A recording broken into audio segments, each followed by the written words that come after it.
This is a $3 part that you install with a hammer, yet uses torque values so minute that your tools probably can't measure them, and it can wreck a $20,000 bike. It's also called a star-fangled nut and is critical to your headset being correctly tightened. So let's talk about this and how to do it properly. It's one of the mission critical parts of these 3 bolts right here, which, if you tighten them in the incorrect order or tighten them incorrectly, can lead from problems as simple as you not being able to show off riding no hands to your local bike mechanic telling you your frame is unsalvageable garbage. The star-fangled nut is one of the most important parts, yet most hidden parts, of your headset. For a bit of basic context, let's talk about what your headset is briefly. Your headset consists predominantly of the bearing sandwich that exists between the top and bottom of your head tube. The headset party up here is joined by the steer tube of your fork, aptly named because, well, it is the thing that actually steers your bike.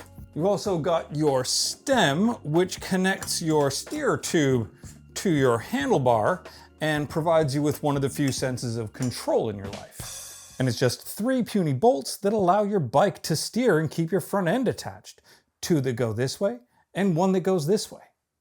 These 2 lock the steer tube and stem in place, whereas this one up top, this one controls how much tension is on this bearing head tube stem sandwich, and you do that before you lock this in place. Coincidentally, it also threads into our star-fangled nut, which is hiding in here. Effectively, the star-fangled nut gets smashed into the steer tube of a fork and acts like a bee stinger. The barbs on the side of it dig into the steer tube, and when you thread in a bolt through the top cap, it pulls the star-fangled nut and the fork upwards, putting pressure on the bearings. So why do you want this? Well, the tension that this little bolt and star nut companion provide are the things that dictate how your front end handles. And if it's done up incorrectly and ridden for too long, can basically turn your frame into garbage.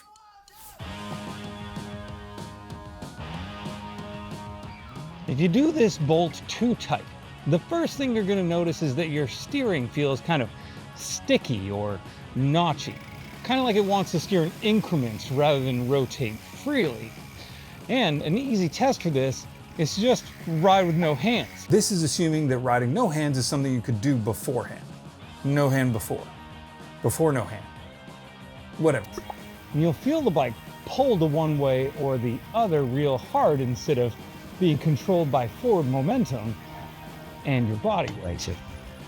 Other than just not being able to ride with no hands, which you just do to make your friends who can't do it jealous, while everyone else thinks you're a pretentious hipster, but they're just jealous.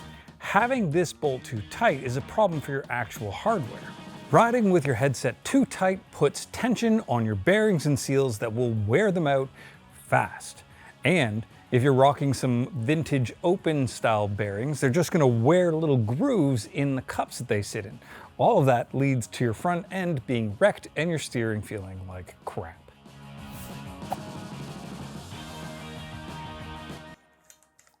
If your headset is too loose, you may hear a knocking sound as you ride over rough stuff, or feel a shuddering under braking from the front end.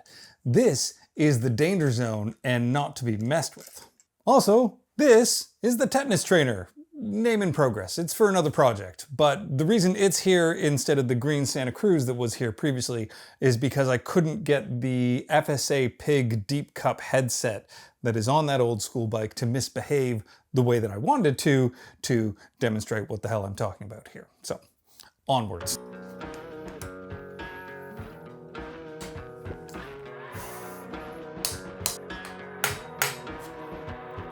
TPU headset. That shuddering and knocking sound that you hear is the steer tube and bearings, which are missing in this case for simplicity, rocking back and forth in the head tube. Ignoring this for too long and riding anyways can rapidly escalate from irritating to damaged bearings to throw the bike out. Not a place you want to be. The leveraging forces of this massive lever bashing its way around inside the head tube of your bike can actually ovalize the cups that the bearings sit in, or even worse, ovalize the frame itself, turning this perfect circle of your head tube into a shape that can never have another bearing pressed into it.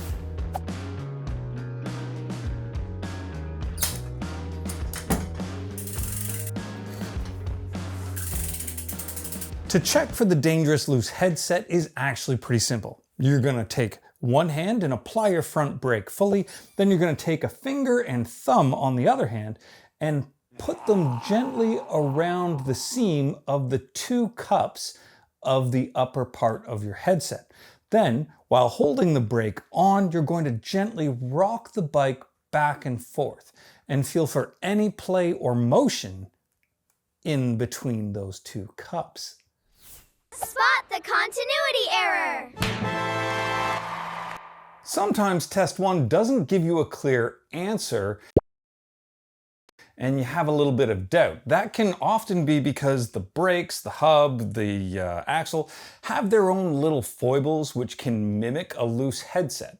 So in that case, you're just going to repeat step one, only you're going to turn your bar so that your wheel is perpendicular-ish to your frame, and then repeat the rocking test back and forth. At which point, you should feel if there's any play at the seam. And if there is, loose headset. And if there is no play, it was something else, then don't worry about it. Or worry about it later. So you're pretty sure something is loose up here. Okay, well let's adjust it. Adjusting a headset is actually pretty simple as long as you remember everything takes a little practice and that you shouldn't use the German standard of good and tight on this bolt. It's fine-ish down here, but up here, There's the one rule of all of this that you have to play by though. Do not touch this unless you've loosened these. Do not touch this unless these are loose. These not loose? Do not touch. Do not touch this unless these are loose. Critical. You see, this bolt is meant to apply the correct tension on this bearing sandwich of your headset. And then once that is correctly created, these bolts lock that tension in. And if something is locked, you need to unlock it before you use it.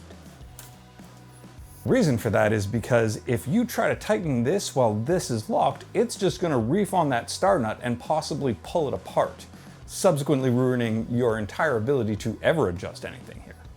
So to adjust your headset, you're going to loosen the stem bolts here first, and then you're going to loosen this top bolt here until it can turn freely. Once this does turn freely, you're going to give the front end a little bit of a bounce.